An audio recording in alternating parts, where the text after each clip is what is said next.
நண்பர்கள் அனைவருக்கும் வணக்கம். ஐபிஎல் மெகா ஆக்ஷன் நாளைக்கு நடைபெற இருக்கு.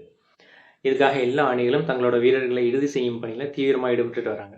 எந்த ஒரு வீரர் அதிக தொகைக்கு ஏலம் எடுக்கணும், எந்த ஒரு வீரர் குறைவான தொகைக்கு ஏலம் எடுக்கணும், எந்தெந்த வீரர்களை அதிக தொகைக்கு ஏலத்தை ஏற்றி விடணும், இந்த மாதிரியான எல்லா பிளான்ஸையும் பக்காவான ஒரு எக்ஸல் சீட்டில் போட்டு ரெடியாக இருப்பாங்க. நாளைக்கு இந்நேரம் ஐபிஎல் ஆக்ஷனில் அனல் பறக்கும் அப்படின்ற மாதிரியே எல்லாரும் எதிர்பார்த்துட்டு இருக்காங்க.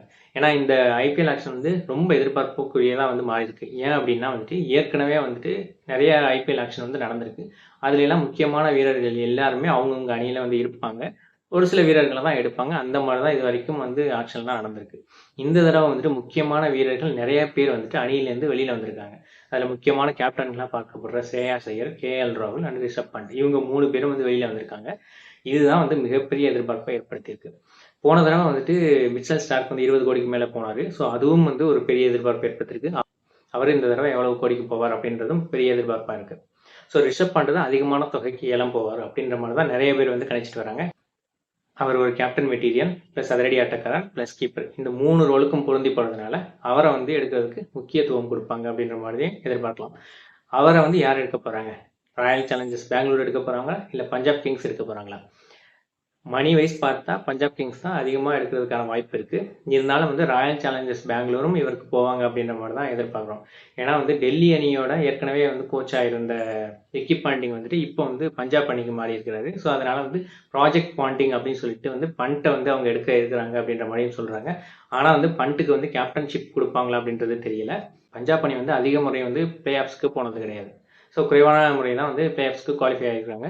ஒரே ஒரு தடவை ஷேவாக் இருந்த போது ஃபைனல் வரையும் போயிருக்காங்க. ஃபைனலில் தோத்துட்டாங்க. முறை பாண்டிங்கை கோச்சா போட்டு நிறைய மாற்றங்கள்லாம் கொண்டு கண்டிப்பாக ஃபைனலுக்கு போயே ஆகணும் அப்படின்ற மாதிரி இருக்கிறாங்க. அதனால தான் அவங்க நிறைய பிளேயர்ஸ் வெளியில் விட்டுட்டு ஆக்ஷனில் ஒரு 110 கோடின்ற பெரிய அமௌண்ட்டோட கிளம்பி இறங்கியிருக்காங்க.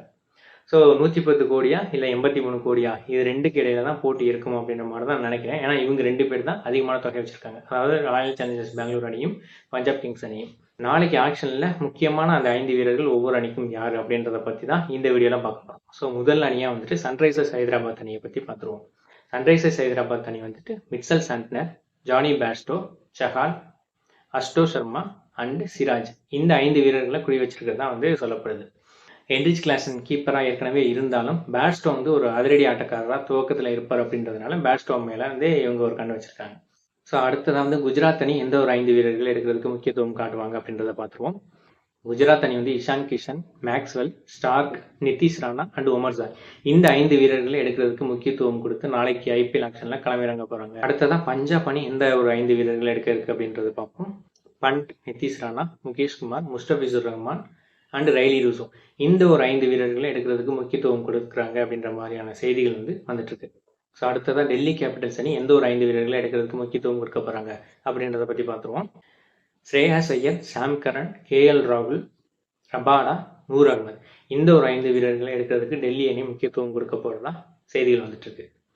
ஸோ அடுத்ததான் ராஜஸ்தான் ராயல்ஸ் அணி எந்த ஒரு 5 வீரர்களை முக்கியத்துவம் கொடுத்து எடுக்க போறாங்க அப்படின்றத பற்றி பார்த்துருவோம்.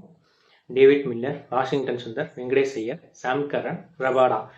அடுத்ததான் லக்னோ சூப்பர் ஜெயின்ஸ் அணி எந்த ஒரு 5 வீரர்களை முக்கியத்துவம் கொடுத்து எடுக்க போறாங்க அப்படின்றத பற்றி பார்த்துருவோம். Shreyas Iyer, Washington Sundar, Jos Buttler, Shami, Maxwell, இந்த ஒரு 5 வீரர்களையும் முக்கியத்துவம் கொடுத்து எடுக்க இருக்கு லக்னோ சூப்பர் ஜெயின்ஸ் அணி. அடுத்ததான் ராயல் சேலஞ்சர்ஸ் பெங்களூர் அணி எந்த ஒரு 5 வீரர்களை முக்கியத்துவம் கொடுத்து எடுக்க போறாங்க அப்படின்றத பற்றி பார்த்துருவோம். கேஎல் ராகுல், Livingstone, Rovman Powell, Stark, Chahal, இந்த 5 வீரர்களையும் முக்கியத்துவம் கொடுத்து எடுக்க போறாங்க ராயல் சேலஞ்சர்ஸ் பெங்களூர் அணி. கொல்கத்தா நைட் ரைடர்ஸ் அணி எந்த ஒரு 5 வீரர்களும் முக்கியத்துவம் கொடுத்து எடுக்க போறாங்க அப்படின்றத பத்தி பார்த்துருவோம். ஜாஸ் பட்லர், கேஎல் ராகுல், Bhuvneshwar Kumar, Trent Boult, Stoinis, இந்த ஒரு 5 வீரர்களை முக்கியத்துவம் கொடுத்து எடுக்க இருக்கு கொல்கத்தா நைட் ரைடர்ஸ். ஸோ அடுத்ததா சென்னை சூப்பர் கிங்ஸ் அணி எந்த ஒரு 5 வீரர்களை முக்கியத்துவம் கொடுத்து எடுக்க போறாங்க அப்படின்றத பத்தி பார்த்துருவோம். Bhuvneshwar Kumar, Tripathi, Livingstone, Wanindu Hasaranga, David Miller, இந்த ஒரு 5 வீரர்களை முக்கியத்துவம் கொடுத்து எடுக்க இருக்கு சென்னை சூப்பர் கிங்ஸ் அணி.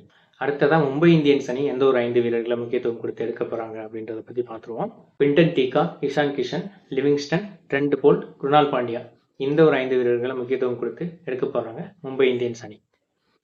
ஸோ எல்லா அணிகளும் தங்களுக்கு தேவையான, அதாவது சில அணிகள் தங்களுக்கு கீப்பர் தேவையா இருக்கு, அதுக்காக கீப்பரை முக்கியத்துவம் கொடுத்து எடுக்கிறாங்க. சில அணிகள் தங்களுக்கு கேப்டன் தேவையா இருக்கு, அதனால கேப்டனை முக்கியத்துவம் கொடுத்து எடுக்கிறாங்க. சில அணிகள் தங்களுக்கு ஆல்ரவுண்டரோட எபிலிட்டி கம்மியா இருக்கு, அதனால ஆல்ரவுண்டர் எபிலிட்டியை ஃபிக்ஸ் பண்ணி எடுக்கிறாங்க.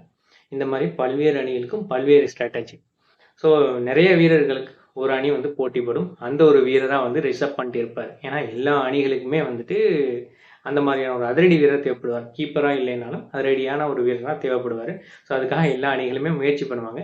இருந்தாலும் முக்கியமாக 3 அணிகள் எடுக்கிறதுக்கான வாய்ப்புகள் தான் அதிகமாயிருக்கு. அந்த 3 அணிகள் வந்து யார் வந்து அதிகமான முதல் 3 அமௌண்ட் வச்சுருக்கிறாங்களோ அதில் வந்து பார்த்தீங்க அப்படின்னா பஞ்சாப் கிங்ஸ் அணி, ராயல் சேலஞ்சர்ஸ் பெங்களூர் அணி, எல்எஸ்ஜி அணி. ஏன்னா டெல்லி அணி அதிகமாக அமௌண்ட் வச்சிருக்கு. இருந்தாலும் வந்து டெல்லியிலேருந்து அவர் வெளியில் வந்துட்டதுனால இந்த 3 அணிகளுக்கு இடையிலே தான் போட்டி இருக்கும் அப்படின்னு சொல்லிட்டு எதிர்பார்க்கப்படுது. ஸோ நாளைக்கு வந்து ஒரு செமையான ஒரு என்டர்டெயின்மெண்ட் காத்திருக்கு அப்படின்ற மாதிரியே ஒட்டுமொத்தமாக இந்திய கிரிக்கெட் ரசிகர்களுக்கு நாளைக்கு வந்து ஒரு கொண்டாட்டம் தான். அதுலேயும் முக்கியமாக ஐபிஎல் ரசிகர்களுக்கு மிகப்பெரிய கொண்டாட்டம் அப்படின்ற மாதிரியே நம்ம எதிர்பார்க்கலாம். ஸோ நாளைக்கு பார்க்கலாம் ஐபிஎல் ஆக்ஷனில் யார் யார் எந்தெந்த தொகைக்கு ஏலம் போகிறாங்க அப்படின்றத பற்றி டீட்டெயிலாக பார்த்துருவோம். ஸோ அதை பற்றின ஒரு ஃபுல் டீட்டெயிலான வீடியோவும் வரும். ஸோ அதையும் வந்து மிஸ் பண்ணாமல் பாருங்கள். இந்த மாதிரியான அப்டேட்ஸ்லாம் தெரிஞ்சுக்க நம்மளோட சேனல் கிளிக் டு ஹிட் சேனலை வந்து சப்ஸ்கிரைப் பண்ணிக்கோங்க. நோட்டிஃபிகேஷனையும் ப்ரெஸ் பண்ணி வச்சுக்கோங்க. அப்போ தான் வந்து எல்லா அப்டேட்டும் உங்களுக்கு வந்து உடனுக்குடனே வரும். ஸோ இந்த வீடியோ பிடிச்சிருந்துச்சுன்னா அதை லைக் பண்ணுங்கள். இது எல்லாருக்கும் ஷேர் பண்ணுங்கள். நன்றி, வணக்கம்.